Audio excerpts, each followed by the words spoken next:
Bonjour, je suis Adrien de France.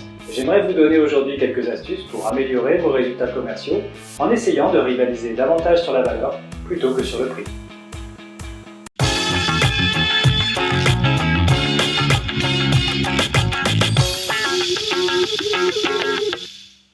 J'entends beaucoup de dirigeants d'entreprise qui me disent « Nos clients sont vraiment très sensibles sur le prix, nous avons dû d'ailleurs baisser nos prix récemment, nous sommes dans l'obligation d'offrir des remises pour rester compétitifs vis-à-vis de nos concurrents, etc., etc. » Or, de multiples études montrent que le prix n'est pas le facteur unique lors d'une décision d'achat et que certains sont aussi à la recherche d'un haut niveau de performance ou de qualité, en somme d'une certaine valeur obtenue pour le prix proposé. Et c'est notre job d'éduquer nos prospects sur les raisons pour lesquelles ils devraient préférer faire affaire avec nous plutôt qu'avec nos concurrents.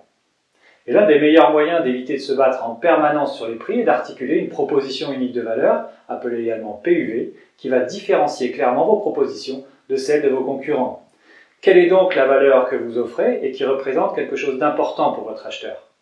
Cette proposition peut aussi être annexée d'une garantie ainsi que quelques autres arguments susceptibles de démontrer votre savoir-faire. Il m'arrive de travailler avec mes clients honnêtement parfois pendant plusieurs semaines, voire plusieurs mois, à rechercher et développer leur proposition unique de valeur, puis à la tester et l'affiner au fil du temps. Donc effectivement, ce n'est pas forcément un processus simple, mais j'aimerais vous donner 3 astuces pour que vous puissiez débuter rapidement ce travail indispensable. Premièrement, si vous pensez que votre proposition unique de valeur repose sur l'excellence de votre service, revoyez votre copie. Car on entend cet argument en permanence. En fait, je dirais même que 90% des entreprises pensent que leur produit ou leur service est meilleur que celui des concurrents. Donc si tout le monde utilise cet argument, pensez-vous qu'il soit réellement unique? Imaginons que vous offrez effectivement le meilleur produit ou service de votre secteur d'activité. Les personnes qui ont fait affaire avec vous par le passé le savent et l'ont apprécié, et vous avez probablement acquis auprès d'eux une certaine crédibilité. Mais pour le prospect qui n'a jamais entendu parler de vous, peut-il vraiment y croire quand il voit par ailleurs que vos concurrents disent la même chose? C'est donc réellement une PUV difficile à marketer. Mon premier conseil serait donc de ne pas aller sur le terrain trop général de la qualité. Deuxième astuce, votre proposition unique de valeur doit être orientée sur ce qui motive particulièrement la décision d'achat. En d'autres mots, une PUV également assez inefficace que je vois régulièrement est celle qui dit « Nous avons plus d'expérience que quiconque dans notre secteur d'activité ». En fait, c'est peut-être le cas et cela peut vous différencier un peu. Mais imaginons que vous ayez 30 ans d'expérience dans votre métier et que l'un de vos concurrents ait 12 ans d'expérience. Eh bien, de son point de vue, le prospect se dira probablement que les deux entreprises sont assez bonnes toutes les deux pour exécuter un bon travail. C'est pourquoi votre expérience peut apporter une certaine valeur, mais sera probablement insuffisante pour qu'un prospect prenne une décision d'achat en votre faveur basée uniquement là-dessus.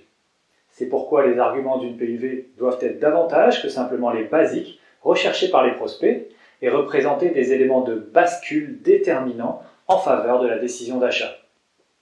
Et enfin, troisième point, il y a une question que vous pouvez poser à vos anciens clients, à vos prospects et même à vos clients actuels afin d'obtenir de la clarté sur ce que votre proposition unique de valeur doit être.